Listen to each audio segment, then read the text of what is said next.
Hello everyone. तो आज के वीडियो में हम देखेंगे पिनोलॉजी और विक्टिमोलॉजी का पहला कॉन्सेप्ट जो कि बात करता है कॉन्सेप्ट ऑफ क्राइम की।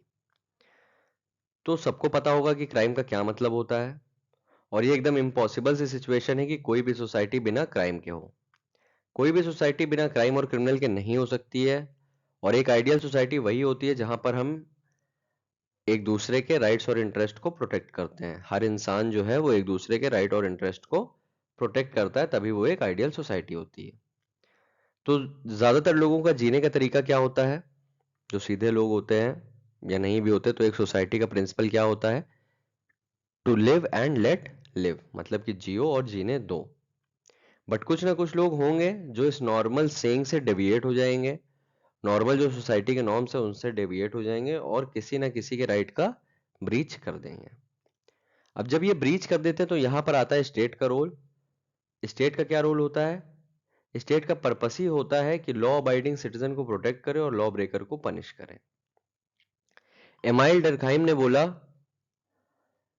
कि crime as a normal phenomena, saying a society composed of persons with angelic qualities would not be free from violations of the norms of that society।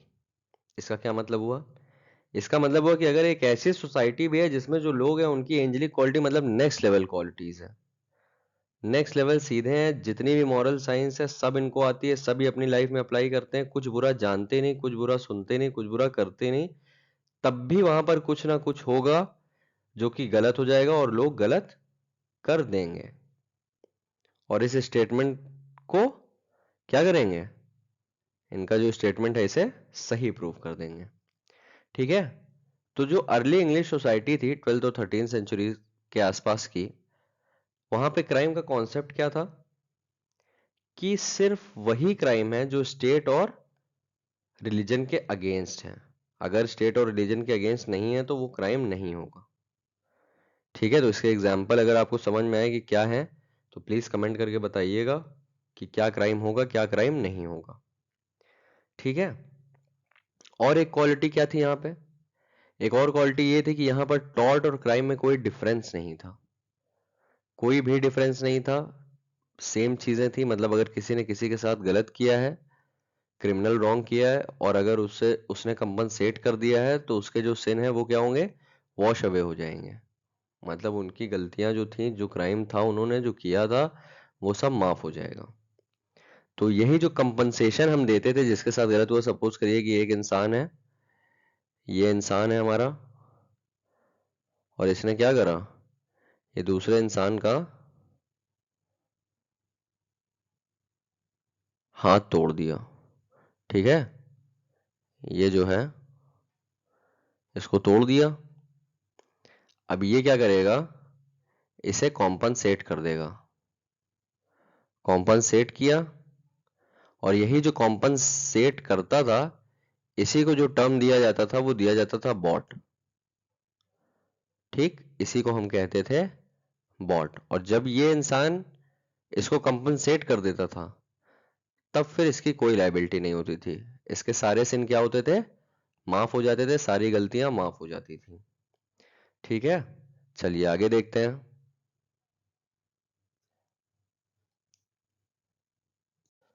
तो जैसे हमने देखा था कि पेमेंट ऑफ कंपनसेशन थी, मतलब बॉट का कॉन्सेप्ट था कि रॉन्ग डूअर जो है वो कॉम्पनसेट कर देता था और उसके बदले में उसके जो सारे पाप थे वो क्या होते थे? धुल जाते थे। तो वैसा ही इंडिया में एक कॉन्सेप्ट था कि डिवाइन फोर्सेस पे बहुत ज्यादा भरोसा किया जाता था और गलत के लिए ये माना जाता था कि नेचर पनिश करेगा। तो डिफरेंट डिफरेंट ऑर्डियल्स थे जिनकी बात करी गई थी हमारे यज्ञवल्क्य स्मृति में। तो 5 तरीके के ऑर्डियल्स थे यज्ञवल्क्य में जिनके थ्रू चेक किया जाता था कि क्राइम हुआ है या नहीं हुआ है। तो कौन से थे 5? बैलेंस, फायर, वाटर, पॉइजन और कोसा। तो सबसे पहला देखते हैं बैलेंस ऑर्डियल। बैलेंस ऑर्डियल क्या बोलता है? इसमें हम अक्यूज्ड को वे करते थे स्टोन के अगेंस्ट। अगर स्टोन लाइटर होता था मतलब क्राइम नहीं हुआ है, और अगर स्टोन हैवी होता था मतलब क्राइम हुआ है। ठीक है। ऐसे ही हमारा फायर ऑर्डियल था।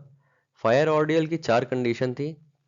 क्या था? पहला था going through 9 circles with red hot iron ball in hand, walking over burning fire, lifting up a piece of iron from boiling oil, licking the red hot iron bar with tongue, तो मतलब basically इसको आप कह सकते हैं कि मौत के आग के साथ खेलने वाला जैसा सीन है, ठीक है, क्योंकि डिफरेंट डिफरेंट चीजें करनी है जिसमें सब में आग का इन्वॉल्वमेंट है। किसी में पीस ऑफ आयरन बॉल उठानी है, किसी में बार उठाना है, किसी में खुद पैदल चलना है फायर पे। तो ऐसे ऐसे करके 4 कंडीशन थी, अगर फुलफिल होती थी और अगर इसको इंसान सरवाइव कर जाता था तो मतलब उसने क्राइम नहीं करा है, और अगर सरवाइव नहीं कर पाता था मतलब उसने क्राइम करा है। आगे देखते हैं हमारा वाटर ऑर्डियल। तो इसमें क्या होता था, इसमें होता था कि बेसिकली जो अक्यूज होता था वो पानी के पास जाता था और बोलता था कि अगर उसने गलत किया है तो वो पानी से वापस जिंदा निकल के ना आ पाए, ठीक है, बेसिकली सरवाइव ना कर पाए। और जैसे ही वो बोलता था तो उसके बाद क्या होता था, उसके बाद 5 बंदे अक्यूज को पानी में फेंक देते थे। अब अगर वो डूब जाता था मतलब उसने क्राइम करा है, और अगर आ जाता था मतलब सरवाइव कर जाता था तो उसने क्राइम नहीं करा है, ठीक है। इसके बाद है हमारा पॉइजन ऑर्डियल। इसमें क्या होता था, इसमें डायरेक्टली या तो पॉइजन ही पिला दिया जाता था या तो बोला जाता था कि एक कोई ऑब्जेक्ट से या एक कोई वेसल से कि आपको क्या करना होता था, सांप निकालने होते थे, पॉइजनस स्नेक निकालने होते थे। और अगर आपको कोई हार्म नहीं हुआ मतलब पॉइजन से आपने वॉमिटिंग नहीं करी ब्लड की, और या तो आपने सांप निकाला और सांप ने आपको नहीं काटा, तब तो आपने कोई क्राइम नहीं करा है। और अगर आप नहीं सरवाइव कर पाए दोनों कंडीशन तो आपने क्राइम करा है। लास्ट हमारा जो है कोसा फॉर्म ऑफ ऑर्डियल, ये क्या बात करता है, इसमें बेसिकली एक मूर्ति पे पानी डालते थे जो हमारे पंडित होते थे, और उसके बाद वही पानी क्या करते थे, कलेक्ट करते थे और वो पानी दिया जाता था अक्यूज्ड को। और अगर अक्यूज्ड वॉमिट कर देता था, ठीक है, मतलब ब्लड वॉमिट बेसिकली, तो क्राइम किया है, और अगर नहीं तो क्राइम नहीं किया है। तो ये था एकदम हिस्टोरिकल कॉन्सेप्ट इंडिया के रिस्पेक्ट में। उसके बाद आता है आपका 18th और 19th सेंचुरी। बहुत लॉन्ग में नहीं डिस्कस करेंगे, वीडियो लंबा हो जाएगा। तो इस पे थोड़ा क्राइम और क्रिमिनल रिफॉर्म पे ध्यान दिया गया। बहुत मेजर चेंजेस आए 18th और 19th सेंचुरी में फ्रांस और इटली में। काफ़ी नए क्राइम्स आए भी टाइम के साथ, और काफ़ी जो है चले गए, ऑब्सोलीट हो गए और बंद कर गए। तो इंडिया में क्या हुआ, इंडिया में भी काफ़ी ज़्यादा रिफॉर्म्स आए। Domestic violence act 2005, children rights act 2006। तो इसमें ये शो हुआ कि सोसाइटी में वुमेन एम्पावरमेंट और बच्चों के खिलाफ अब्यूज़ में रिफॉर्म आए सोसाइटी में, और सोसाइटी अब ग्रो कर रही है और क्राइम को और अच्छे से समझ रही है, और उन्होंने different different kinds of crime को क्लासिफाई करना शुरू कर दिया। और चीज़ें आई, sexual harassment of women at workplace आया, protection of children from sexual offences आया, ठीक है, रेप रिलेटेड लॉज आए।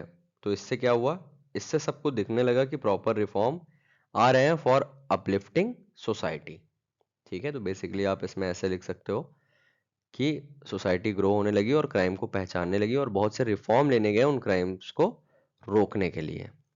अब अपना लास्ट फेज देखते हैं। तो 20th सेंचुरी तक आते आते क्या हुआ, यहाँ तक आते आते क्राइम्स के रेट बहुत ज़्यादा बढ़ गए, कभी पॉपुलेशन की वजह से, कभी स्कैरसिटी ऑफ जॉब्स की वजह से।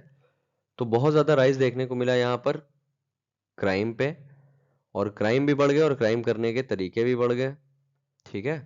तो बहुत ग्रोथ आई यहाँ पर, जिस पे क्राइम बढ़ा ड्यू टू अर्बनाइजेशन, मॉडर्नाइजेशन और इंडस्ट्रियलाइजेशन, ठीक है। ये सब फैक्टर्स बने ओवरऑल क्राइम का रेट बढ़ाने के लिए।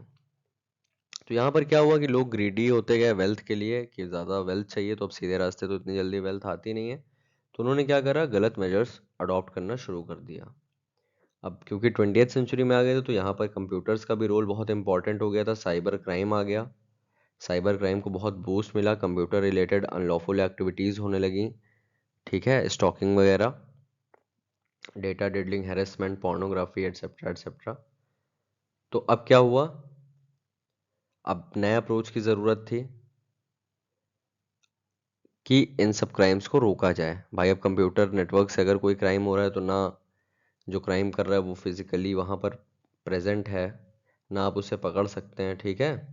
तो बहुत वर्स्ट सिचुएशन हो गई थी, क्राइम बढ़ गए थे, स्कैम्स, बॉम्ब ब्लास्ट, ये सब कैसे हो रहे थे, ये सब कंप्यूटर से ही ऑपरेट हो जा रहे थे, ठीक है।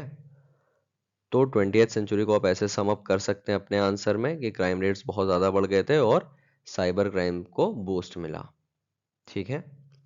तो ये था आपका हिस्टोरिकल कॉन्सेप्ट क्राइम का, और होप अब आप इस पे आंसर लिख लेंगे। तो अगले वीडियो में देखते हैं कि मॉडर्न एरा में क्राइम क्या है।